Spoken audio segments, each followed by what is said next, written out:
लोग जब ये देखिए बारिश हो रहा था और मैं ड्यूटी के लिए निकल गया था।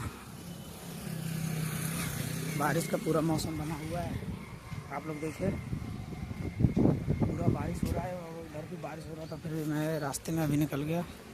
और ये देखिए हनुमान जी का मंदिर है जहाँ मैं वीडियो डाला था। ये देखिए लोग सब आ जा रहे हैं, बारिश लेकिन हो रहा है बहुत अच्छे से। जय प्रभु सम्मान कीजिए। घर से निकलने टाइम लग रहा था कैसे बारिश में जाए, लेकिन देखिए जब बाहर निकले तो बारिश ही छूट गया और पूरा तरीके से बारिश छूट गया। एक और मंदिर है हमारा भगवान शिव का और माता पार्वती का भी मंदिर है, छोटा सा मंदिर है बिल्कुल, देखिए यहाँ पे। और अभी निकल गए हैं।